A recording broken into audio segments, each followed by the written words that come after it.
Tapi sampai Kapten Planet tu macam what happened?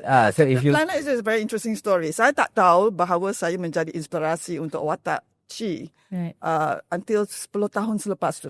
Right. Kerana bila waktu kartun tu playing the first. I used to watch the cartoon, but you didn't know it was. No, it was. So as the government and politician, you nak pilih lah whose interest you have to protect. Yeah. Right.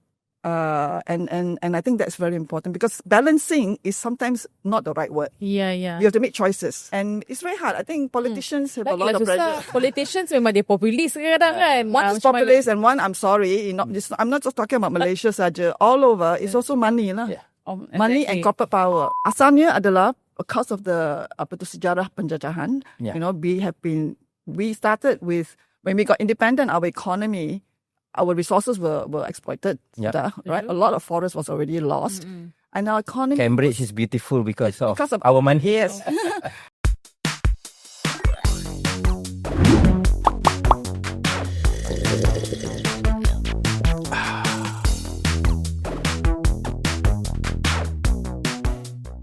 Hello, Assalamualaikum. Saya Nani Roslan.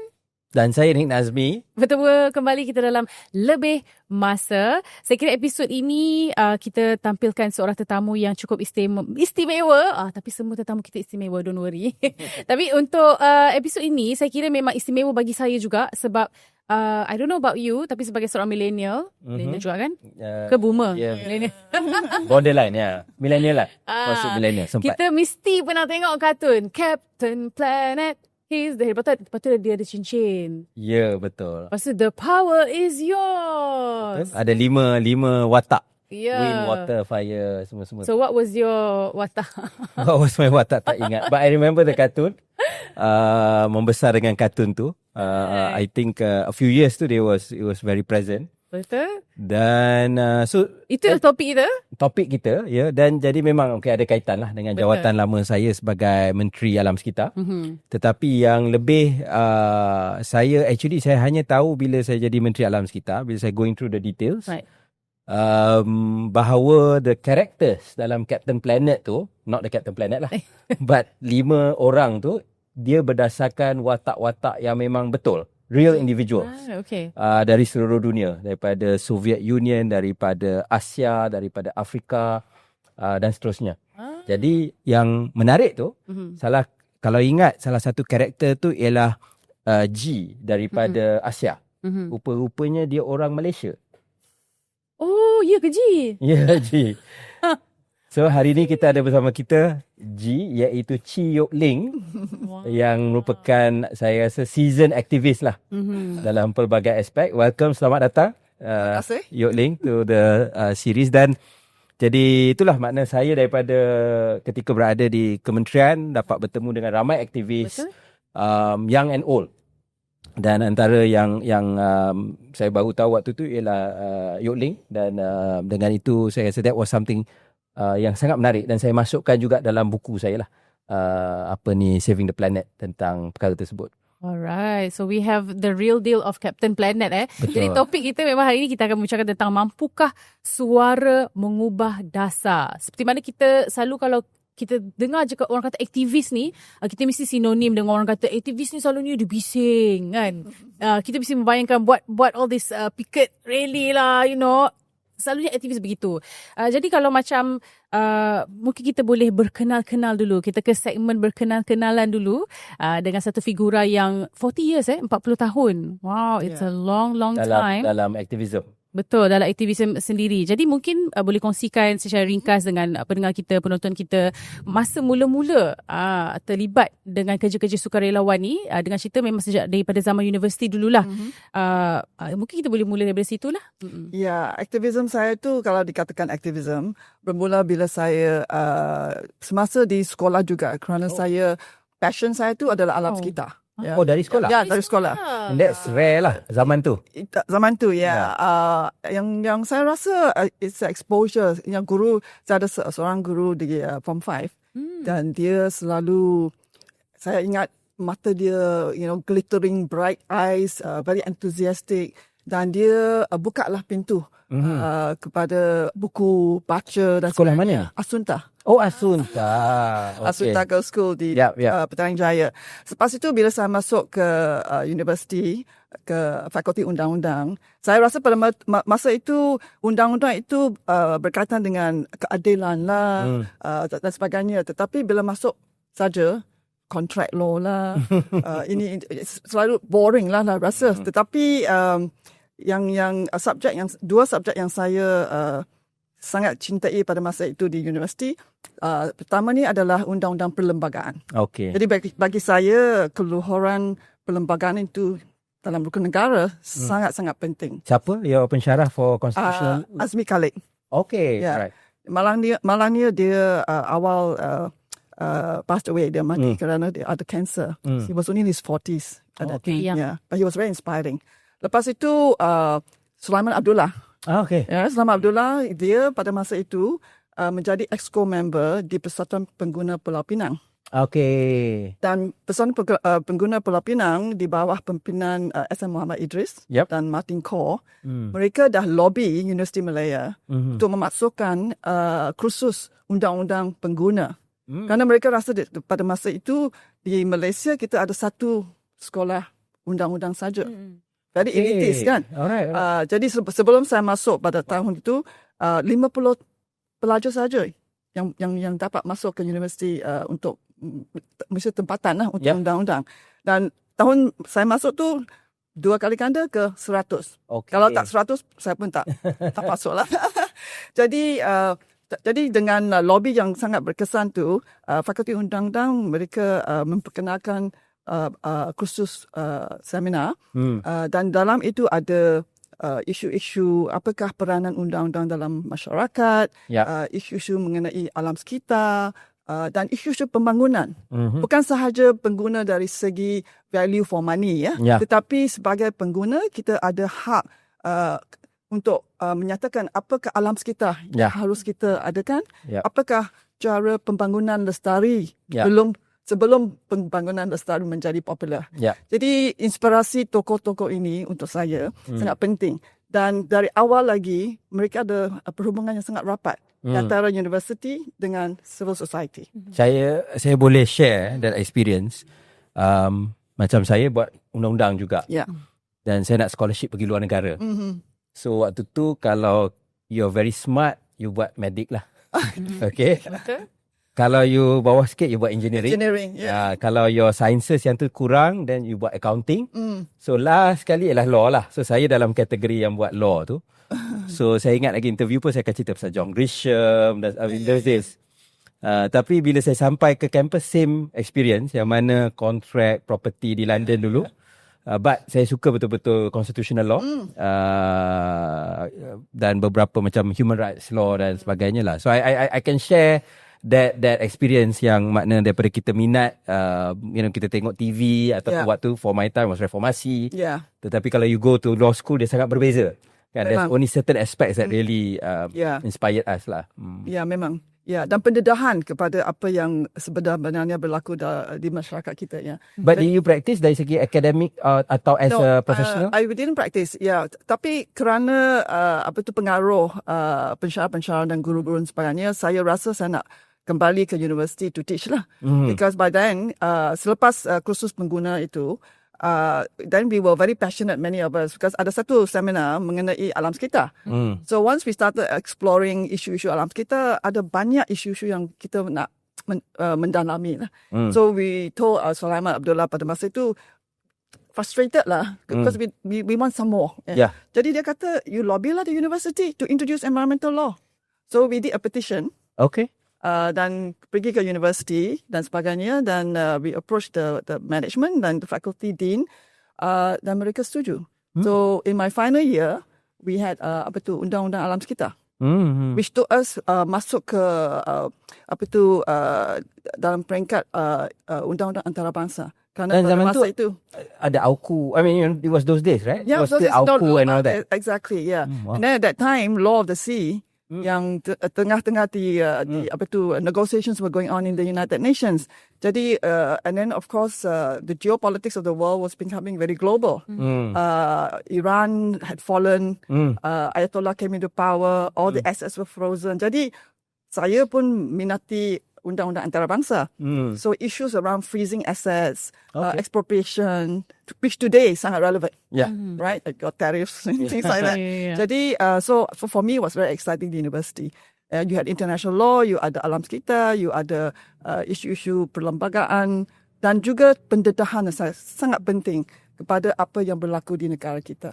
Jadi internship dan program pendedahan di Pulau Pinang dengan KAP dan Sahabat Alam Malaysia sangat penting untuk kesedaran yang kami sebagai pelajar. Tapi kalau kita lihat memang daripada dulu kan dapatnya memang macam puan sendiri memang started off memang daripada IPT itu sendiri. Tapi sekarang ni dah merentas masa ni, adakah masih lagi aktivis ini lahir daripada IPT itu sendiri ataupun zaman sekarang ni budak-budak punya motivasi di sebalik aktivisme sekarang ni sama juga ke macam dulu? Saya tak mau banding kerana setiap generasi tu mesti ada betul perbezaannya dan ada cara kita nak messagekan juga perlu relevan kepada mereka, ya. Jadi dan pengaruh dari luar untuk generasi satu demi satu tu berlainan juga, ya. Jadi bagi saya bila saya pergi nak menjadi pensyarah, saya perlu pergi ke luar negeri untuk mendapat masters. Kerana itu syaratnya lah. Jadi saya dapat scholarship pergi ke UK. Okay. Dan pengalaman di situ, very di zaman Thatcher lah. Imperialist. It was it was in Cambridge. Mereka tak suka wanita masuk ke universiti. The college I went to is a law college, Downing College. 2 tahun sebelum saya sampai ke situ, the college itself was resisting taking in women. Jadi, so you go there, they are very sexist, they're very imperialist. Kalau you datang dari negara membangun, international law is only for, the developed countries. Jadi, a lot of prejudice I encountered. Jadi, saya rasa pendidikan saya di Universiti Malaya jauh lebih baik daripada apa yang saya dapat di Cambridge University. Dia student dia banyak dari, kalau kat UK dia panggil public school. But actually public school tu private school. Elitist private school. Dia 3 sekolah je yang akan hantar student ke Oxbridge lah. Yang mudah masuk. Kalau you are from, if you are international, memang nak masuk tu lagi susah lah. Very, very tough. Tapi they also give scholarship untuk warga negara mereka sendiri. The class, it's very strict. Yeah. Jadi saya, when I came back, I was teaching for 5 years di Universiti Malaya. Tapi berterusan lah dengan berhubungan dengan KAP dan Sahabat Alam dan sebagainya. But after 5 years, saya rasa impact yang saya boleh sumbangkan adalah di luar universiti. Tetapi saya masih ada perhubungan dengan universiti di USM lah, di Universiti Malaya untuk beberapa tahun, seminar lah dan sebagainya. Dan sekarang di USM, kerana saya juga terlibat dalam isu-isu kesihatan, akses kepada affordable treatment dan sebagainya. Jadi School of Pharmacy di USM sangat-sangat, it's one of the best schools in the region for pharmacy studies. Jadi mereka, this is in USM, di Penang, University Science Malaysia. Jadi mereka baru-baru ini memperkenalkan satu kursus Masters in Public Health. Okay. Jadi mereka jemput saya menjadi penasihat, ada satu jawatan kuasa untuk untuk kurikulum mereka. Jadi ada peluang-peluang begitu. Jadi kerana universiti sekarang juga mereka mengiktirafkan bahawa di kalangan civil society juga ada research, analisa. Jadi when you're thinking about activist demonstration sahaja, tak. So I would say apa yang saya panggil intellectual rigor, analisa penyelidikan yang tegas, berasaskan bukti sangat penting untuk dasar, untuk kesedaran rakyat kita. Cuma just turn the dial a bit daripada KAP, daripada Sahabat Alam, Cambridge, tapi sampai Kapten Planet tu macam what happened? So if Planet is a very interesting story. Saya tak tahu bahawa saya menjadi inspirasi untuk watak Chee until 10 tahun selepas tu. Right. Kerana bila waktu kartun tu playing the first, I used to watch the cartoon, but you didn't know it was Jadi, but I know saya kenal Barbara Pyle yang menjadi producer untuk Kapten Planet, and the watak 5 tu adalah the Planeteers, Jadi so it's Earth, Wind, Fire, Water and Heart. Okay. Yes. Jadi kelima-lima mereka dengan cincin, they come together bergabung, then they call this Kapten Planet lah. Blue face, is it? Yeah. So it's a very interesting story. Jadi saya pada masa terlibat dalam proses negotiation untuk Earth Summit. Jadi pada tahun 1992 di Brazil, di Rio de Janeiro, ada persidangan Tubuhan Bangsa-Bangsa Bersatu, peringkat sidang kemuncak. Tuan Mahathir pada masa itu mainkan peranan besar. Beliau mewakili Malaysia dan sebagainya. Dan Malaysia, Wisma Putra, memberi pimpinan yang sangat penting for the Group of 77. Ini adalah kumpulan 77 ini adalah kumpulan negara-negara membangun. So for more than 100 countries, Malaysia pada masa itu, Colombia, Pakistan dan sebagainya menjadi ketua G77 tahun demi tahun lah. So they really led the negotiations. Jadi we as NGOs ada peluang pada masa itu untuk menjadi observer dalam proses itu. So it was over 2 years kerana mereka ada 4 preparatory negotiations sampai ke sidang kemuncak tu lah. So in that process dari tahun 90, I was involved as Sabah Alam dan CAP, and I was still in university at that time. Jadi we went there and you met all these activists dari seluruh negara. And in the middle of all that, Ted Turner dan CNN baru ditubuhkan. Jadi Barbara Pal ini, she is an amazing woman. She's still alive. Right.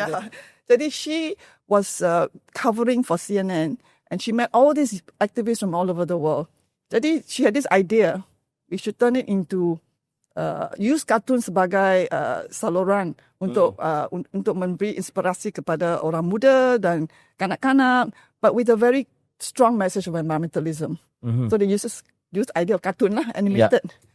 Jadi so she met all of us. I remember talking to her, and then the series came out. Right. And we said, this is really good. I mean, it was about attacking corporate gergasi, all the issues yang hari ini sangat relevant. So it's a very timeless message, I believe. And I remember all the vehicles yang Planeteers ini gunakan, all solar panel, solar and auto. I do remember that.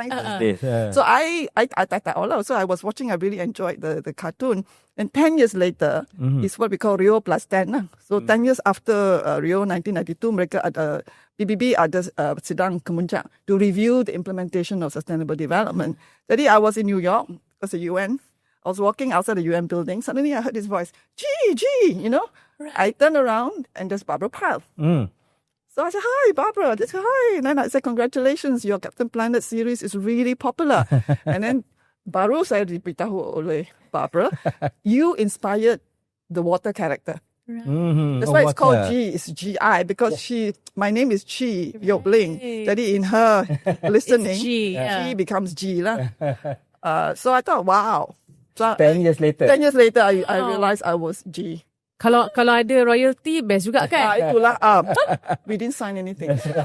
But I think the other thing yang orang juga lupa, betul, Malaysia memainkan peranan sangat besar dekat Rio 1992, dan daripada Rio itulah kita ada COP Climate Change, dia lahir daripada Rio, dan juga COP Biodiversity. So kerana sempat pergi. Kalau kita lihat sekarang, we cannot imagine yang ada perhubungan antarabangsa yang begitu effective. Kerana bukan saja Agenda 21, yang ini is a program of action for the 21st century, and the whole concept about pembangunan lestari dan mapan, it all came through that, right? Environment development. Bukan saja dasar-dasar di negara, tetapi juga what are the international factors. And at the parallel, mereka ada climate change negotiation, biodiversity negotiation. It was incredible. Jadi all this came from the Rio 1992 lah. Right, amazing. So, tadi just last on this part kan, being an activist for 40 years lah. Basically umur saya.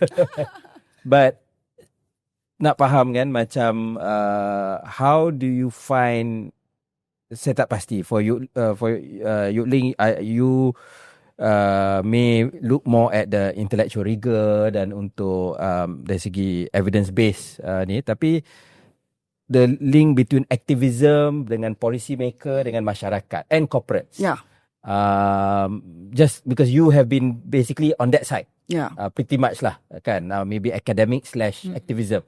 How do you see it? And is it changing for the better or for the worse ke macam mana? di Malaysia dan juga antarabangsa lah. Saya rasa kalau kita percaya bahawa aktivisme itu dan rakyat lah, bukan sahaja aktivisme, rakyat pada keseluruhannya ada peranan untuk beri pandangan dalam pembikinan dasar. Alright, that's my starting point. But you cannot do that kalau tak ada pengalaman on the ground. Jadi bagi Third World Network yang ada, Third World Network adalah anak daripada CAP. Ya.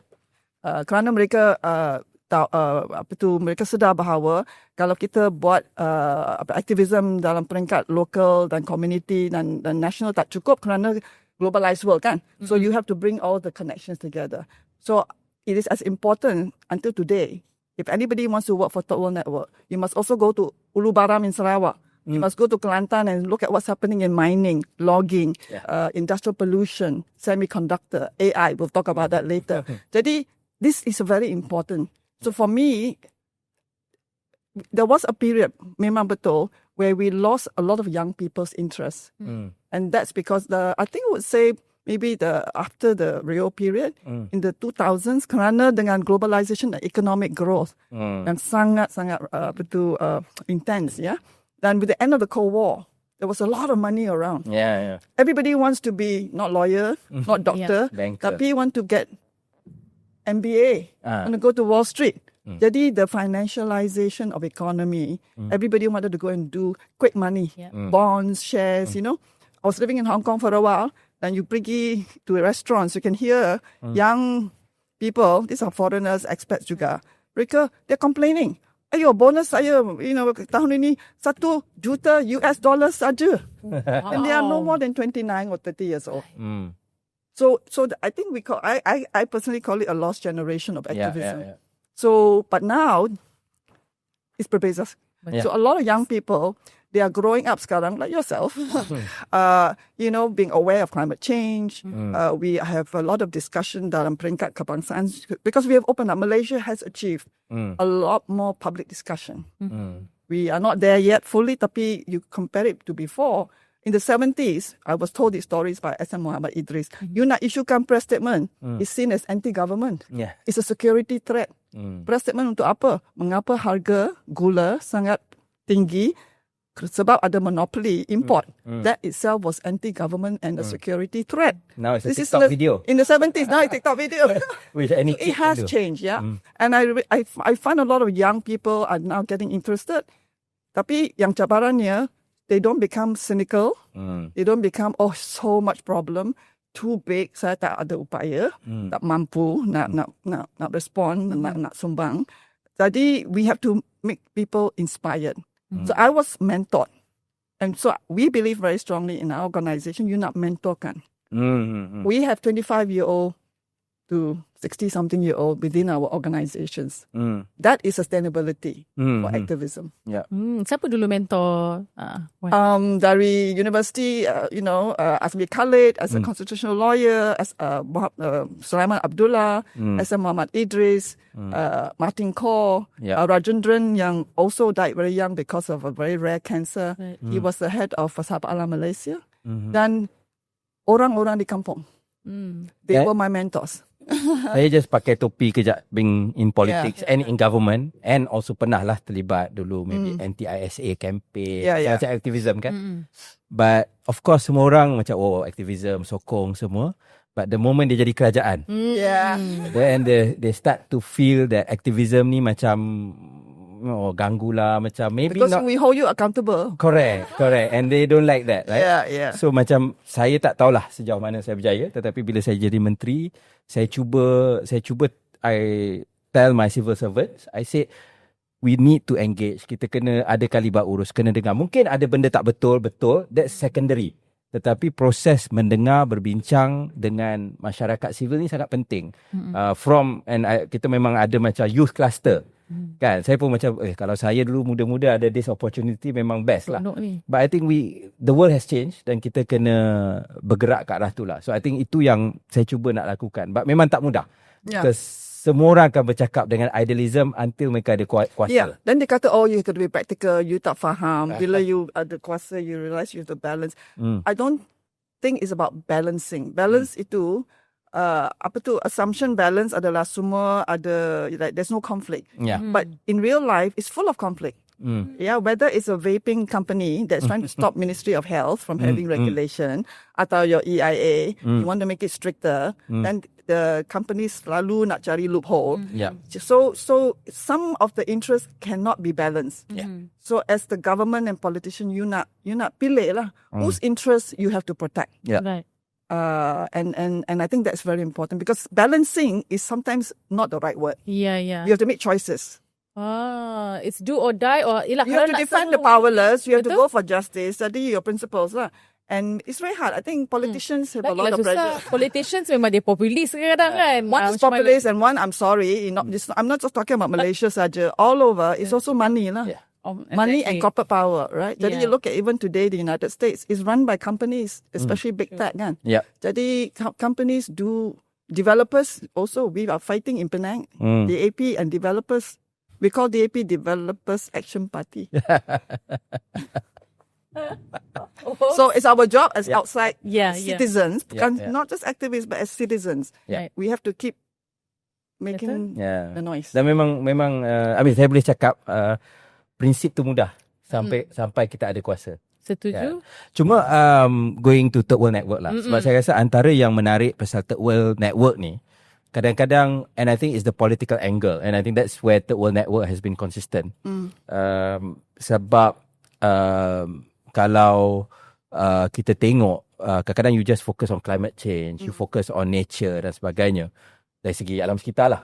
Tetapi kita lupa the soal climate justice. For the fact yang now we have countries in Europe lecture kita pasal sawit, deforestation. Yes, there are problems there. I'm not saying that there's no problem. Tetapi pada masa yang sama, syarikat mereka dulu ambil minyak kita. Dia dah potong balak kat negara dia. Dah habiskan minyak kat negara dia. Dah datang ambil kita punya juga. Now dia datang, dia kata, you tak boleh tebang pokok. Yeah. So, I think approach third world network yang agak menarik ialah dia tekankan elemen keadilan. You cannot put kepentingan Malaysia dengan Amerika atau Eropah ataupun kalau mungkin Zambia at the same level. Masing-masing ada kedudukan dia, dan itu baru kita boleh tengok tentang soal alam sekitar dan sebagainya. Kalau you take it isolated from the politics, then dia akan jadi isu. Now that's where people like Trump can prey on populism lah. Pick and choose lah. Pick and It's also picking and choosing. Yeah. And get people to, orang susah rasa harga barang naik sebab all this policy on climate change. So I think that one, memang third world network has done one, is has been ahead of the curve lah dari segi tu. And now finally, walaupun banyak lagi kena buat, tetapi it's slowly being accepted, at least dari luar lah, tentang soal climate justice, tentang environmental justice lah. Tapi macam puan sendiri, apa agaknya orang kata isu-isu yang paling mencabar lah, especially in TWN sendiri? Because TWN actually does both international and national work lah. Okay, and I think that's important to always connect. Jadi if you look at Malaysia, your question is, judging as a Malaysian, how far have we come? Betapa, and what are the challenges for us? So for me, challenges for third world network is also a reflection of challenges for Malaysia and other developing countries. So the principle you were talking about, climate justice and equity, but these were recognized UN international principles. And Malaysia, seperti yang saya katakan tadi, memainkan peranan yang sangat penting pada tahun-tahun menjelang Rio 1992. So one of the most important international legal principles is common but differentiated responsibilities. Dan asalnya adalah because of the sejarah penjajahan. We started with, when we got independent, our economy, our resources were exploited. Right, a lot of forest was already lost. And our economy, Cambridge is beautiful because of our money. Yes. After the Second World War, England memang bankrupt. So if you look at the archive in British Library, they will tell you that exports of rubber saja dari Malaya dan juga I think some of the precious minerals from India was yang membiayai reconstruction of England. So they owe us a lot. But today it's like you are poor, whatever. Malaysia agak nasib baik lah, because we don't have a huge external debt, not like many of the African countries. So we can do so much more. Our challenge is, do we have the right thinking for development? Right. Yeah. So issue of justice and equity, we have to fight internationally because the international system memang tak adil. It has not changed. It's very colonial. You look at finance, you look at trade, who controls, who determines, yeah? So we need to change that, and Third World Network believes in changing that. So it's political economy, right? At the same time, at the national level, kita juga ada jabaran tentang equity, on justice. So we need to fight at all levels. But some things we will fight at home, we don't take and fight internationally. Yeah. But that doesn't mean I am supporting everything the government does. Yeah. Right? Jadi for an activist is memahami how to work those. So you have to build trust dengan your not just politicians. I'll say wakil rakyat. So for us, I don't care what party you come from. You are elected. You are wakil rakyat. Kami akan pergi berjumpa dengan siapa saja as long as you remember your role as a wakil rakyat. Yeah. And then when you go into government, you go there because you have been elected. Right. You shouldn't have left. Jadi, so we engage with the civil servants, and they are important. They need to be independent, but sometimes we are not right all the time. Yeah. Nobody is right all the time. Jadi we must have the conversation. Yeah. And there are many things Malaysia can still do. Yeah. I can list a few later on. But antara benda yang prinsip yang kita pegang, common but differentiated responsibility, maksudnya kita semua ada tanggungjawab yang secara kasarnya secara bersama, tetapi ada mungkin tahap tanggungjawab tu berbeza lah. Saya tak tahu nak cakap dengan lebih mudah. But anyway, my point is kita selalu tekankan Malaysia bila kita bersuara. Kalau kita tengok macam saya pergi COP di Baku tahun lepas, antara benda yang dan negara-negara banyak negara Latin America, Afrika, Pasifik, mereka bising, dia kata bila bab iklim negara maju nak suruh kita pinjam sebab kita minta trilion 1.3 trilion US dollars, tetapi mereka nak bagi 300 bilion sahaja. Dan pledge saja, bukan pledge dan yang lain tu pun dia nak macam pinjam. Dia tak nak bagi. Jadi bila pinjam, maksudnya kita nak, kalau banjir semua kena pinjam lah. Tapi dia kata bila you belanja trilion untuk perang, di Gaza dan sebagainya, tak apa. Kan? Itu tak ada masalah. Tapi bila kita nak selamatkan negara-negara membangun, tak boleh. So I think we always fight for that. And we recognise, kita dah bukan Malaysia betul. We are not, kita mungkin 2-3 tahun akan sampai high income country. But I think our responsibility, kita kena terus perjuangkan. Mungkin bukan untuk Malaysia sangat, tetapi untuk negara-negara lain juga. But historic debt tu memang besar. Maknanya Malaysia dah menyumbang kepada kekayaan misalnya Britain. Itu adalah sangat penting prinsip itu. Because why are we saying that yang negara maju dan kaya itu they have an obligation under the climate treaty lah dan sebagainya to give financing and to give technology. Kerana tahap teknologi mereka yang tinggi itu adalah sebab mereka dapat kekayaan dari masa penjajahan, dan sekarang selepas kemerdekaan dan sebagainya, kalau kita lihat commodity pricing, the price of minerals sebagainya is very low, but the added value with technology is very high. Jadi when we import all these finished product, we pay very high prices, but we don't get paid a lot for the natural resources. Then they don't pay taxes. So you have a lot of unequal. So when we say give us money, it's not charity. It is actually an obligation. I think that's important. Now Malaysia is still a developing country, dan under the climate system, the United Nations Treaty dan sebagainya, Paris Agreement, we fought very hard as NGOs. We worked with many governments untuk mendapat recognition bahawa all developing countries, and Malaysia falls into that, ada hak untuk mendapat the grants dari Green Climate Fund, Adaptation Fund, and Malaysia hasn't done enough of that, right? Because we can. Some of this money is actually, we can get it. I think recently, Think City in di Pulau Pinang, they actually got a small grant to do something in Penang. 10 million US dollars. Yeah, and it's quite good. Actually, one of the things I think Malaysia can do, because we memang ada kemampuan.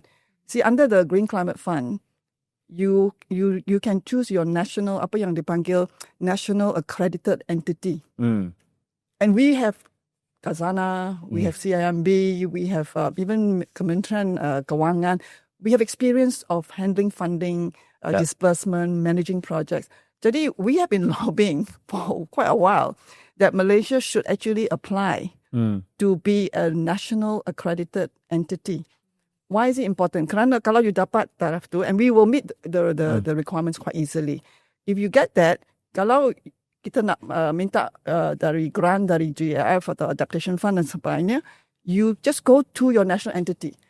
Like in the Penang case, I think we had to go through Habitat International. So you had to pay them a fee. Yeah. So you could actually, so we have a lot of advantages like that. We are not taking advantage of it. So we really encourage whoever is in NRES. And also, NRES is only the focal point. Yeah. So we should do that because we negotiated for that right for countries like Malaysia. So I think mungkin kita menuju ke the third part of our session ialah satu lagi perkara yang juga kejayaan besar bagi Yoke Ling is the fact that you are also behind Family Frontiers lah, one of those involved, and because partly I think your personal experience, right? Yeah. Ini ialah NGO yang menggerakkan, yang walaupun ada benda yang kita tahu tak selesai di peringkat NGO mungkin, tetapi ia telah membawa kepada pindaan pelembagaan soal kewarganegaraan. So mungkin boleh for the third part ni kita boleh cerita sikit macam what brought you there and what was the problem tentang soal ketidakadilan dari segi gender lah. Dan yang paling penting, adakah success story yang kita nak dengar? Belum habis success story. Okay, jadi ini ada hal diskriminasi lah terhadap kaum wanita di Malaysia. Jadi pelembagaan kita ni asalnya juga dari konsep Victorian thinking di England dulu, right? So because on independence, the drafters yang memang were very British, right? Jadi so all the countries di Commonwealth like Brunei lah, Bahamas lah dan sebagainya, they had the same kind of philosophy and principle. Jadi if you are a child born, you ikut kerajaan ayah, okay? So that was the line of citizenship. Jadi so that was in a world when women didn't travel, you didn't leave the country, but even then it's discrimination. Jadi and you have to assume you are married, okay? Jadi dalam pelembagaan Malaysia, kalau kaum wanita Malaysia berkahwin dengan orang asing dan anak dilahirkan di luar Malaysia, tak dapat kerajaan secara automatik. If it's ayah, doesn't matter, you can be married to non-Malaysian. Anywhere the child is born, you ikut the father. You get automatic citizenship. Tapi our funny situation in Malaysia, if that same baby of the Malaysian mother and non-Malaysian father was born in Malaysia, will be rakyat secara automatic. Because there was a change in the law at some point. Only if you're born in the country. But the same baby born outside, it's not automatic. Jadi you can apply untuk ada satu saluran lah. And that's discretionary of the Minister of Home Affairs. And that one, you don't know what you apply, then you show certificate, everything. You tunggu 1 tahun, 2 tahun, 5 tahun, 10 tahun. Nak pergi sekolah. Tak boleh dan sebagainya. So not everybody who marry a foreigner is rich. That's the assumption is that if you are a Malaysian woman and you want to marry a foreigner, then the foreigner must be rich lah. Jadi so in my experience, my husband is Australian. So my daughter was born in Hong Kong. And at that time, you tak ingat, you don't think about these things, right? And today I tell all young people, because we are living in a very globalized world, right. You will be meeting somebody dari negara yang lain. You may be having a baby in a country that is neither of your country. And sekarang, malangnya di dunia, every country is getting very inward looking. Dia nak free trade lah, this lah, that lah, but it comes to people, the borders are closing. Okay, so foreigners are not welcome. So I think people have to be very careful. So we fought for it, because for me it was a personal experience how frustrating it was. I was okay. I mean, we were living overseas and sebagainya. We could, our kids. My husband was an expat, jadi we didn't have to pay for their school until the moment when we had to pay lah. Then you realize it's very expensive, right? And we appreciate that. Jadi, so during COVID, my 2 children could not come home because they're foreigners. Yeah. I didn't see them for 2.5 years because they were living overseas, right? Jadi, for many of the mothers, and finally you kena your permohonan ditolak, no reason given. And sometimes it's very crazy. The same family, seorang anak tu dilahirkan di Malaysia, yang satu lagi di luar. Everything is exactly the same. But the So one will get because born here. The other one overseas apply tak boleh. Sometimes 2 children born overseas. Seorang dapat, yang satu lagi tak dapat. Sebagai kuasa menteri. Kuasa is kuasa menteri, which is Discretion and no, and dia of tak payah course bagi the alasan. advice is coming not from the menteri in the end lah. It's coming from the Pegawai. lah. So I would say, in the experience of the last 15 years, and then working with these amazing women, many volunteers, many young people, a lot of the campaign to amend the constitution, and we went to the court. So we decided we will ultra try the courts. Because to get 2/3 amendment, 2/3 of all wakil rakyat untuk pelembangaan is not easy, right? But we say we'll try, but meanwhile, let's go to the courts. Yeah. So we filed a case in the court on the basis of discrimination. Kerana di Malaysia, in 2001, Malaysia dah menyertai an international convention in the United Nations, Convention on the Elimination of All Forms of Discrimination Against Women, CEDAW.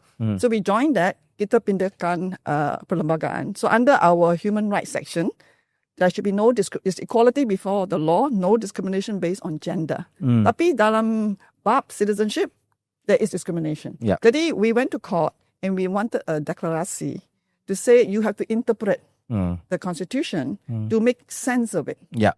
Right? And so the It cannot be correct. cannot. Yeah, it's what's either so one. important. So fundamental liberty, you have to change. So we asked for a declaration.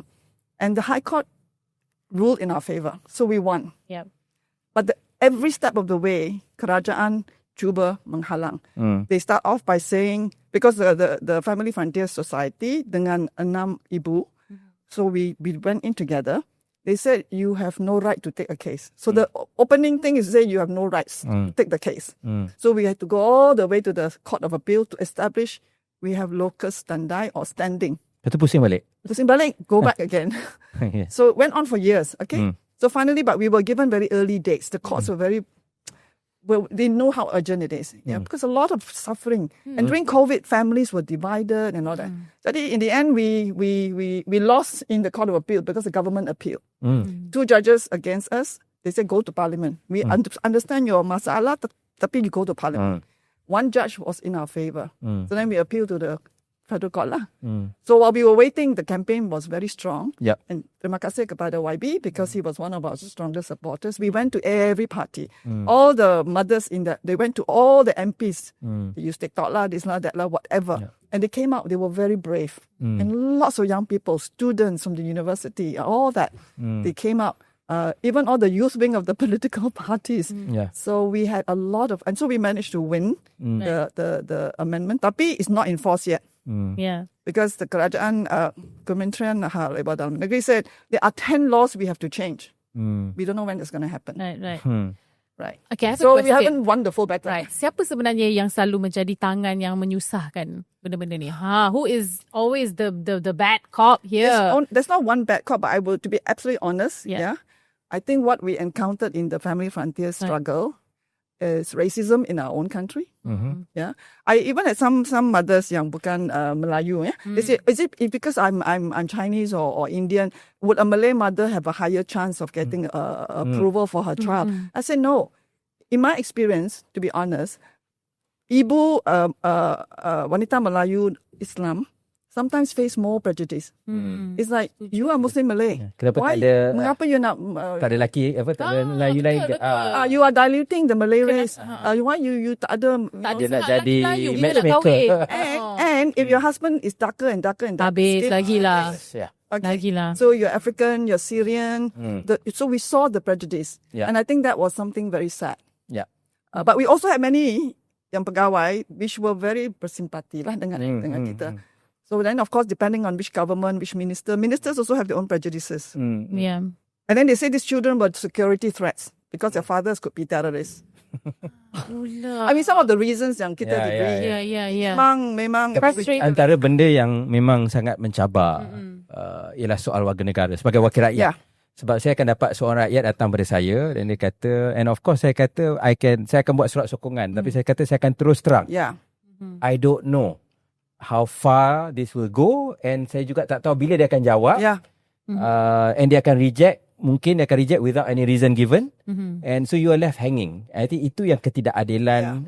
Even the worst, you get stateless people. Right, betul lah. Itu lagi lah. Tak ada warga negara. Itu memang cancer. Mana apa-apa jadi, they cannot go anywhere. Like that because all kind of situations, Jadi what we did in Family Frontiers was to collect bukti lah of all the cases. Because they will say, no, it doesn't happen. We say, no, it does happen. Yeah. Jadi, I think the transparency is important. Yeah. What is your administrative procedure? Di mana kalau you nak tolak permohonan, you beri lah. Apa alasan? Yeah. Because that's legally expected. Otherwise, your discretion, disalahgunakan. Yeah. So we have to bring rule of law. Yeah. Yeah. Kerana itu sangat penting. The respect for the legal process, transparency. Okay, PR, citizenship, all that. In many countries, it's all on the website. What are the criteria? Yeah. You tak memenuhi, you tak dapat. But it's transparent. It's when you then encounter dalam pengalaman that is basically sometimes prejudice or all kinds of irrelevant factors. Yeah. Then it is tak adil. It's not good for the country. Yeah. Correct. Tapi worse bila kita ada sama-sama ada this kesamaran di perundangan, so you encounter the prejudice lah. At least if you're clear, then it's easier. Lepas tu bila aktivis wanita buat tu, inilah wanita emotional. Itulah. Ya. Kita mana tak emosi? Marah. Yeah. Okay, kita sebenarnya masa kita dah singkat, tapi I really want to touch about digital justice atau keadaan digital. Itulah hari ni kita punya guest dia semua dia buat kan. Kita because I 40 years. We want so much out of you, but we don't have time. Mungkin kita boleh cerita dengan lebih lanjut. Ramai sebenarnya sebab penonton kita semua penonton digital. What are the digital justice that you are fighting for currently? Yeah, I think all the justice issues yang kita bincang tadi is the same. Yeah, I mean, what is digital? It's digital justice ini adalah kerana dari segi teknologi, right? Technology influences masyarakat in a big way. Every time a big shift in technology comes, there are lots of adjustment, right? Dari segi masyarakat. Also, dari segi siapa yang menguasai sesuatu teknologi. Teknologi itu untuk apa? Untuk siapa? Very important, alright? So the digital justice issue came out of, if you go back, when we talk about IT in the old days, right? Information technology. Jadi we say, okay, this is going to modernize, make things easier, more efficient. But we always had people as part of the economy. Because in the end, you need employment. You need dignified jobs, right? Because work is part of society. Otherwise, how do you get taxes? How do you be human? So people are important, right? Jadi this issue about replacing workforce dengan technology introduction has always been there in nature. From the farm days to the machine, etc., etc. But what we see is escalated transformation. Jadi we have many people who are technologists to this world. It's very important to realize that today the new technologies around controlling information, internet, is in the hands of 4 or 5 big companies in the world. And they're bigger than any other country. So these platforms, you see, it used to be like, it's IT, you go and you're looking at certain technology for information, your databases, computing, using information and sebagainya, but it's spreading. So you look at Google or Amazon, they are in platforms of not just e-commerce shopping, they're going to pharmaceutical production, they're going into, so they are broadening horizontally. So they're becoming very big economic powers. Right? And then you look at gig economy. There are many issues yang kita harus fikirkan. Because every government, politicians, they're so excited about now AI. These are all the same things. They're all the same continuum. But AI is now, we talk about AI as if it's something by itself. AI itu alat juga. They're all tools for who, for what, and who controls it. What is accountability? What is the social impact, cultural impact? We don't ask those questions. We just say AI. AI will give us more production of food. AI will solve all our problems. What is it we're talking about? Right. And one of the aspects of AI, so digital justice for us means that in the world of this area of technology, is the issue of power. Who controls for who, for what? And one of the things that we are fighting against, it's not just the whole network, it's about Alam, it's the community, many NGOs in the country, data centers, the hyper data centers. That is not AI economy. It is basically because our water, electricity, we are making it available dengan harga yang agak murah. We have land that our states are very happy to go and develop. So it's like having industrial estate. Now we call it data center. But with less workers. With no workers, and also huge water electricity. I think the challenge for us all, because we all use TikTok, we all use YouTube and sebagainya. But just every time you use ChatGPT to generate 100 words of email, you're using about 500 milliliters of water. Because the data centers are computing all this. Right? Every time you download TikTok, you are actually using electricity and water, because these are the data centers doing the computing. Right? And then there's been a study that showed very interesting. Average beratnya a TikTok user, average in the world, in 1 year, jejak carbon, you are using about maybe 48.5 kilograms of emissions. Wow. Which is apa tu dibandingkan dengan driving a petrol-driven car, Right. about 120 batu, 102 lebih. Doom scrolling is bad for the environment, ladies and gentlemen. And bad for mental health. And mental health, yeah. So I think a lot of activists get very conflicted, no? Yeah. Because we want to use all this media for our work. Tapi I think we have to be very aware that there are these contradictions. Yeah. Then critical mining also, critical minerals. So mining in the past, before Trump, we try to justify because it's going for EV cars lah. Right. So it's for greening lah, yeah. Tapi why don't we have more public transport that works? Why does everybody have to have an electric car or 2 or 3? Malaysia are the worst. Yeah. Kita per capita have the most cars in the world. Yeah. Yeah. So we must think public transport, urban planning. Yes. What kind of development, right? And then for us, cabaran di Malaysia juga is federal-state relations. Over land, over forests, over minerals. You have all the battle you ada dekat PBB in Malaysia. In Malaysia. Yeah. Our equity. Yeah. Jadi, so we need those are cabaran. I think we have had successes, but we are a long way. Kerana planet kita ni, we cannot rely on Kapten Planet and the 5 Planeteers. But I think Nani, kita kena panggil lagi lah. Kan? I think, but I do believe in the message of Kapten Planet, though. Yes, yeah. That young people together, working together, the 5 rings of earth, wind, water, fire, heart. Heart, I think, is very important. You the other passion and you don't believe in it, you're not going to keep doing it. I think the other important thing, and this is yang Donald Trump menang dengan kita lah, is storytelling. Yeah. So Kapten Planet, they got the storytelling right. So banyak isu-isu ni kan, if you don't tell the story properly, then kita akan kalah lah dengan, it's not about truth. Yeah. It's about who tells the story better. So I rasa sangat, I feel very encouraged now, because now I realize there's so many young people. There's a whole Facebook community of young Planeteers. Okay. Inspired by that image. It's quite amazing. Yeah. Alright, that's all the time that we have. Betul, kita perlu wajib rasanya jemput sebab saya rasa it's so wholesome. I can listen to you to you talking like the whole day. Right. So kalau jadi lecturer saya dah pandai dah lah. Alright, so thank you so much, Chee Yoke Ling. Thank you. Thank you for making reviving my childhood in a very good way, because I always relate to water tu. Saya memang suka air, and masa zaman tu tadi kita lain. Masa zaman tu kita selalu tengok Mak Saleh je kan. Bila tengok dia ada orang Asia. So it relates. Orang Afrika. And, So I think Africa. But it's not just that. I mean, Kapten Planet, then you have apa nama ni, soal consumerism, soal yes. digital justice. That's a lot. Gender justice. Betul. Tapi banyak sebenarnya yang kita mungkin akan take more time to really orang kata decipher atau dissect each and every. Sebab semua sangat-sangat menarik dan lama lah kalau kita nak bincang. But I really must give credit and tribute to all our fighters on the ground, the communities. They are the ones who activists live the front line. Alright. So apa pun, terima kasih sekali lagi kerana sudi dengan bersama kita. Jadi jangan lupa teruskan menonton, support kami di Lebih Masa di YouTube, Spotify, mana lagi kita ada? TikTok. Tapi use wisely, okay? Tengok, sebab ini memang betul-betul tengok episod kita je, jangan lain. Tengok lama sikit, lepas tu jangan terus scroll. Lah berbaloi. Alright, so thank you so much once again. Saya Nani Roslan. Dan saya Nik Nazmi. Kita di Lebih Masa. Kapten Heart. Dia last kali Heart.